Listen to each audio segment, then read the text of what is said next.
Wales Assam YouTube চেনেলৰ আজিৰ নতুন এটা টপিক লৈ আপোনালোক সকলৰ কাৰণে লৈ আহিছোঁ।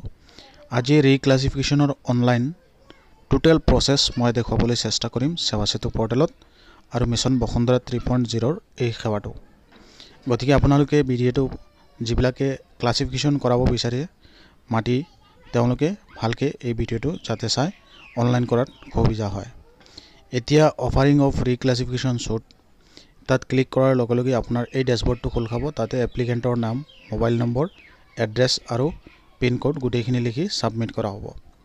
সাবমিট কৰাৰ পিছত এই কলমটো খোল খাব। তাতে আপোনালোকে KYC ভেৰিফিকেশ্যন কৰিব লাগিব আৰু হেইটো আপোনালোকে দুই ধৰণে কৰিব পাৰিব। আধাৰ কাৰ্ড দিও কৰিব পাৰিব আৰু পেন কাৰ্ড দিও কৰিব পাৰিব।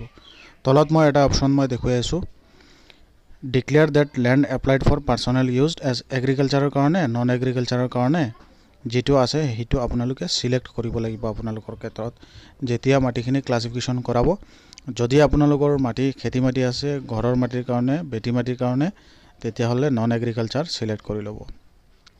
তো আপোনাৰ ক্ষেত্ৰত যেটো প্ৰযোজ্য হয় কৰি ল'ব। পেন কাৰ্ড দি মই অথনিকে সাকসেসফুল কৰি লৈছো। কৰাৰ পিছত এতিয়া নেক্সট এই পেজটো খোল খালে। এই পেজটো সম্পূৰ্ণ এপ্লিকেন্ট ডিটেইলছ তাতে ফিল আপ কৰিব লাগিব আৰু যত মানে ৰেভিনিউৰ ডিটেইলছ আছে হেইটো সিলেক্ট কৰিব লাগিব। ৰুৰাল আৰু আৰবান আপোনালোকৰ যেটো হয় সেই ক্ষেত্ৰত সিলেক্ট কৰিলে হল। এতিয়া মই আপোনালোকক ক'ব বিচাৰিছো ৰেভিনিউ ভিলেজ আপোনালোকে সিলেক্ট কৰিব, ডিস্ট্ৰিক্টখন সিলেক্ট কৰিব। এটো আপোনালোকৰ ইম্পৰ্টেন্স আছে আৰু যেটো পাট্টাৰ আন্ডাৰত ৰিক্লাছিফিকেশ্যন কৰিব বিচাৰে সেই পাট্টাটোৱে কৰিব লাগিব। মোৰ ক্ষেত্ৰত মই উদাহৰণ হিচাপে হোজাই জিলাৰ লংকা ৰেভিনিউ সাৰ্কলৰ এখন ভিলেজ এনে সাৰ্চ কৰি আপোনালোকক দেখুৱাবলৈ চেষ্টা কৰি আছো যাতে এই অনলাইন কৰাত আপোনালোকৰ সুবিধা হয়। মই আপোনালোকক এক্সাম্পল হিচাপে দেখুৱাব পাৰো। তাতে চাওক পাট্টাৰ টাইপ বিলাক ইয়াতে আছে, বিভিন্ন ধৰণৰ পাট্টাৰ টাইপ আছে। তাতে মই খেৰাজ মিয়াদি যেটো আছে হেইটো কৰিবলৈ চেষ্টা কৰিম। বিশেষ একচনা, সাহ মিয়াদি, সাহ একচনা, গ্ৰামদান, বিশেষ একচনা, গ্ৰাম সভা মিয়াদি, এনে ধৰণৰ মাটিৰ পট্টাৰ বিভিন্ন ধৰণৰ টাইপস আছে।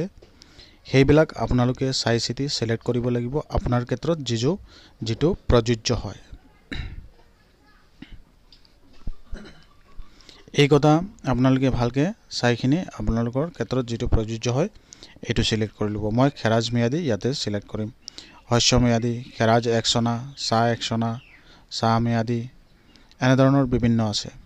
মই খেৰাজ মিয়াদি সিলেক্ট কৰি এক্সাম্পল হিচাপে পাট্টা এটা সিলেক্ট কৰি লৈছো 151 বা 150, 146 কিবা এটা আপোনালোকে পট্টা তাত সিলেক্ট কৰিলে হল। এই 151 যেটো পাট্টা আছে তাতে দুটা দাগ আছে, 74 আৰু 78। ইয়াতে এটা কথা মন কৰিবলগীয়া আপোনালোকে ভালকে চাব, ল্যান্ড ক্লাছ মাটিৰ যেটো ক্লাছ আছে হেইটো আপোনালোকে আগত জানিব লাগিব।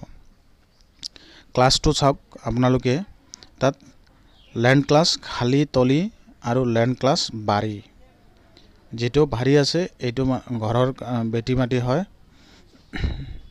গতিকে আপোনালোকে খালি তলিৰ পৰা বাৰী কৰিব বিচাৰে, বাৰীৰ পৰা খালি তলি কৰিব বিচাৰে বা বিভিন্ন আৰু টাইপস আছে। মই আগতে আৰু আছে হেইটো নেক্সট আৰু দেখুৱাম, আপোনালোকে দেখিলে গম পাব। এতিয়া আপোনালোকৰ ক্ষেত্ৰত যেটো প্ৰযোজ্য হয় আপোনালোকে হেইটো সিলেক্ট কৰি ল'ব আৰু গুৰুত্ব সহকাৰে এই অনলাইনটো আপোনালোকে চাই ল'ব। ইয়াত যদি কিবা নবুজিবলগীয়া থাকে মোক কমেন্ট কৰিব, মই নিশ্চয় আপোনালোকক চেষ্টা কৰিম। এইটো চাওক পট্টাৰ ডিটেইলছটো মই ইয়াতে দেখুৱাই আছো। দাগ নম্বৰ 74 টোৰ পৰা মই ক্লাছিফিকেশ্যন কৰি খালি তলিৰ পৰা মই ইন্ডাষ্ট্ৰিয়েল বা কিবা এটা সেক্টৰত মই লৈ যাব বিচাৰো, হেইটো মই যেটো কৰিম হেইটো হ'ব। এইটো আপোনালোকক দেখুৱাব বিচাৰিছো বো নক্সাখন আপোনালোকে এনেকা ডাইৰেক্ট লাইভ তাতে চাব পাৰিব অনলাইন। এইখিনি গুৰুত্ব সহকাৰে আপোনালোকে চাব। যদি দৰকাৰ নহয়, প্ৰযোজ্য নহয়, তেতিয়া হলে আপোনালোকে ক্লোজ নাও কৰি ল'ব। এতিয়া 74 দাগৰ এক্সিস্টিং ল্যান্ড ক্লাছ হল খালি তলি, তাৰ পৰা আপোনালোকে ফুল দাগটো কৰিব পাৰিব। আচ্ছা, ইয়াতে এটা বস্তু আছে সিলেক্ট প্ৰপ'জ ল্যান্ড ক্লাছ। আপোনালোকে কি ক্লাছত যাব বিচাৰিছে, কৃষি 1, কৃষি 4, কৃষি 3, কৃষি 2, অনুষ্ঠান প্ৰতিষ্ঠান, বাসস্থান 3, বাসস্থান 2, বাসস্থান 4, উদ্যোগ 3, উদ্যোগ 2, বেপাৰ ঠাই 3, বেপাৰ ঠাই 2, বেপাৰ ঠাই 1, বেপাৰ ঠাই 4, চাহ শ্ৰেণী, প্লেণ্টেশ্যনছ বিশেষ শ্ৰেণী, কাঠনি শ্ৰেণী নাই। এইখিনি আপোনালোকে প্ৰপ'জ লেণ্ডৰ ক্লাছ যিটো ক্লাছত যাব বিচাৰিছে সেই ক্লাছটো তাতে সিলেক্ট কৰি ল'ব। স্কুল বা আপোনালোকৰ প্ৰাইভেট অৰ্গেনাইজেশ্যনছ যদি কিবা থাকে অনুষ্ঠান প্ৰতিষ্ঠান সেইটো সিলেক্ট কৰিব। উদ্যোগ যদি থাকে আপোনালোকৰ ইণ্ডাষ্ট্ৰি থাকে তেতিয়াহ'লে ইণ্ডাষ্ট্ৰি কৰিব বিচাৰে উদ্যোগ সিলেক্ট কৰিব। বেপাৰ বাণিজ্যৰ কাৰণে দোকানৰ বিধা এইবিলাক যদি থাকে এইখিনি কৰি ল'ব। এইবিলাক আপোনালোকে চাই চিতি জানি শুনি তাৰপিছত সিলেক্ট কৰিব লাগিব। অতি গুৰুত্বপূৰ্ণ এই বিষয়টো। এইখিনি প্ৰপ'জ লেণ্ড ক্লাছ আপোনালোকক বুজাবলৈ চেষ্টা কৰিলোঁ। প্ৰত্যেকটো ইয়াত কিছুমান পইণ্টছ আছে মই নিজেও বুজি পোৱা নাই। যদি আপোনালোকে নুবুজে চাৰ্কল অফিচত গৈ পেলাই যোগাযোগ কৰিব। আপোনাৰ প্ৰযোজ্য যিটো ক্লাছ আছে সেইটো যদি নাথাকে তাত। মোৰ ক্ষেত্ৰত মই আপোনালোকক বাসস্থান 1 বুলি সিলেক্ট কৰি লৈছোঁ।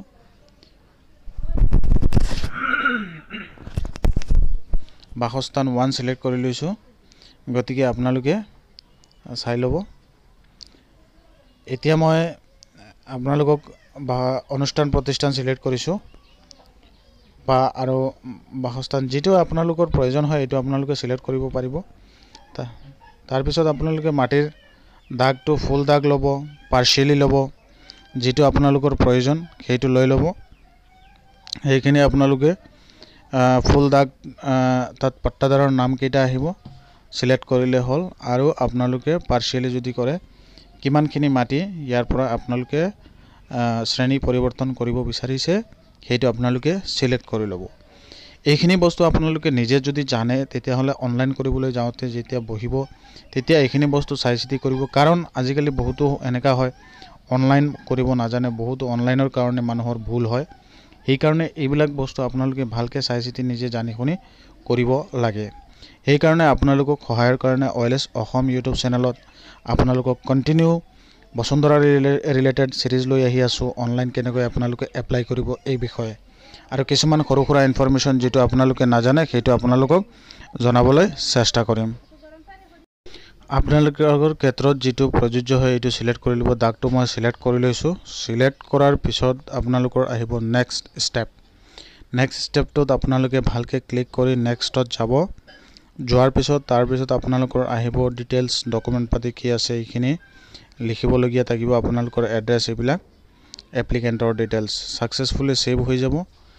এপ্লিকেণ্ট ডিটেইলছ আপোনালোকে অসমীয়া নাম আৰু ইংৰাজী নাম দুয়োটা, গাৰ্জেণ্টৰ নাম আৰু ডেট অফ বাৰ্থ আৰু জেনেৰেল কেটেগৰী OBC এইটো আপোনালোকৰ যাৰ ক্ষেত্ৰত যিটো প্ৰযোজ্য হয় এইটো সিলেক্ট কৰি ল'ব। মেৰিটেল ষ্টেটাছটো সিলেক্ট কৰিব। এইখিনি আপোনালোকৰ গুৰুত্ব সহকাৰে এপ্লিকেণ্ট ডিটেইলছ আপোনালোকে নিজে ফিল আপ কৰি ল'ব। মই হাইড কৰি ৰাখিছোঁ। পাৰ্মানেণ্ট এড্ৰেছটো ছেম এনেকৈ আপোনালোকে নিজে সিলেক্ট কৰি ল'ব। পাৰ্মানেণ্ট এড্ৰেছটো মই হাইড কৰি ৰাখিছোঁ। জাষ্ট আপোনালোকক এটা এক্সাম্পল হিচাপে দেখুৱাবলৈ চেষ্টা কৰিছোঁ এই ভিডিঅ'টোত। এইখিনি ছেম এজ এড্ৰেছ ক্লিক কৰি আপোনালোকৰ নেক্সট আপলোড ডকুমেণ্টছ আহিব। ডকুমেণ্টছ আপলোড অলপ কেয়াৰফুলি কৰিব লাগিব কাৰণ তাতে আপোনালোকৰ ডকুমেণ্টছ পাতি কি লাগিব এইখিনি আপোনালোকে জনা প্ৰয়োজন। ভালকৈ আপোনালোকে চাই চিতি ডকুমেণ্ট আপলোড কৰিব লাগিব।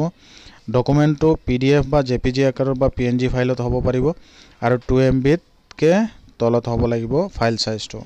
Maximum size 2 MB। এতিয়া আহিব টাইপছ অফ ডকুমেণ্টছ। আপোনালোকৰ তাতে বহুত ডকুমেণ্টছ আছে। তাতে অকল up to date land revenue ৰিচিপ্টটো আপোনালোকে পঠাব পাৰিব।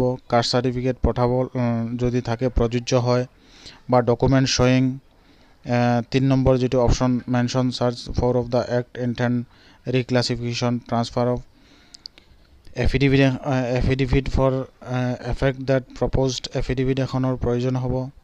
ফটোগ্ৰাফছ বায়াৰ এণ্ড চেলাৰৰ ক্ষেত্ৰত ফটোগ্ৰাফছখন প্ৰয়োজন হ'ব। বায়াৰ আৰু চেলাৰ যদি থাকে হোৱেৰ এভাৰ এপ্লিকেবল যদি আপোনালোকৰ এপ্লিকেবল হয় তেতিয়াহ'লে তাতে এইখিনি কৰিব লাগিব। ID প্ৰুফ জমা দিব লাগিব। Citizenship of purchaser certified copy of the voter list passport etcetera যদি আপোনালোকৰ চাৰ্টিফাইড কপি থাকে সেইখিনি আপোনালোকে লগতে জমা দিব। আৰু ফটো ID বায়াৰ্ছ বা চেলাৰৰ যদি থাকে সেইখিনি আপোনালোকে দিব। কিন্তু আৰু এটা কথা, যদি আপোনালোকৰ মাটিৰ ক্ষেত্ৰত পাৱাৰ অফ এটৰ্নি কোনোবা থাকে, পাৱাৰ অফ এটৰ্নি তাতে পাৱাৰ অফ এটৰ্নিৰ বা এফিডেভিটখন তাতে সংলগ্ন কৰি দিব লাগিব আপলোড কৰি। এইখিনি কাগজ পাতি আপোনালোকে ভালকৈ ডিক্লেৰেশ্যনখিনি চাই মেলি এফিডেভিট যিটো আছে বা আপোনালোকৰ যদি ইণ্ডাষ্ট্ৰি খুলিব বিচাৰে ইণ্ডাষ্ট্ৰিৰ মেমৰেণ্ডাম অফ এছ'চিয়েশ্যন এনেধৰণৰ যিবিলাক কাগজ পাতি আছে এইখিনি আপোনালোকে ভালকৈ চাই চিতি আপলোড কৰিব। গাঁওবুঢ়াৰ প্ৰমাণ পত্ৰ লাগিব, কিমান বছৰৰ পৰা বসতি কৰি আছে, আৰু এগ্ৰিকালচাৰ লেণ্ডৰ পৰা যদি আপুনি ইণ্ডাষ্ট্ৰি খুলিব বিচাৰে ইণ্ডাষ্ট্ৰি ব্ৰাঞ্চৰ পৰা আপোনালোকে এখন NOCও ল'ব লাগিব পাৰে, বা ইণ্ডাষ্ট্ৰিৰ পৰা যদি এগ্ৰিকালচাৰতো আহে তেনে ক্ষেত্ৰত আপোনালোকে এগ্ৰিকালচাৰ লেণ্ড বুলি এগ্ৰিকালচাৰ ডিপাৰ্টমেণ্টৰ পৰা এখন NOC বা কাগজ উলিয়াব লাগিব। এইখিনি কাগজ পাতি আপোনালোকে উলিয়াই ধুনীয়াকৈ এই বিতংভাৱে চাৰ্কল অফিচত গৈ পেলাই যোগাযোগ কৰিব যে সকলো কিছুমান চাৰ্কুলৰ ক্ষেত্ৰত নিয়ম নীতি অলপ বেলেগ হ'ব পাৰে। চাৰ্কল অফিচত গৈ পেলাই আপোনালোকৰ ডকুমেণ্ট পাতিৰ লিষ্ট যিখিনি আছে এইখিনি চাই মেলি যি আছে সকলো প্ৰকাৰ অনুযায়ী ভালকৈ আপোনালোকে আপলোড কৰিব। যদি ডকুমেণ্ট পাতিৰ ৰিলেটেড কিবা প্ৰব্লেম পাইছে আপোনালোকে মোক জনাব কমেণ্ট যোগে, আৰু মই স্পেচিয়েলি চেষ্টা কৰিম যে ৰিক্লাছিফিকেশ্যনৰ ক্ষেত্ৰত ডকুমেণ্ট কি লাগে প্ৰত্যেকটো ক্ষেত্ৰতে এটা ডকুমেণ্টৰ বিষয়ে মই বহলাই আলোচনা কৰিবলৈ চেষ্টা কৰিম, কাৰণ তাতে ক্লাছ বহুত আছে। প্ৰত্যেকটো ক্লাছৰ ভাগে ভাগে বেলেগ ধৰণৰ ডকুমেণ্টছ আপলোড কৰিবলগীয়া হ'ব পাৰে।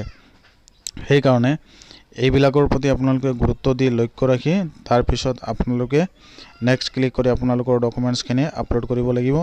এটা কথা মন কৰিব, কিন্তু তাতে আপোনালোকে অনলি খাজনা ৰিচিপ্টখন ছাবমিট কৰিও কৰিব পাৰে, ইয়াৰ বাহিৰে বেলেগ একো ছাবমিট নকৰিলেও হয়। এইটো মানে পৰ্টেলটোৱে লয়, কিন্তু কাগজ পাতিখিনি লাগিব, আপলোড কৰিব লাগিব। আপ টু ডেট লেণ্ড ৰেচিপিখন খাজনা দি আপোনালোকে ছাবমিট কৰি দিব। তাৰপিছত নেক্সট ক্লিক কৰাৰ লগত kindly review the download your application details further reference applicant প্ৰিভিউটো আপোনালোকে চাব পাৰিব, আৰু এই এপ্লিকেণ্ট প্ৰিভিউটো আপোনালোকে প্ৰিণ্ট আউট কৰি লৈ ল'ব।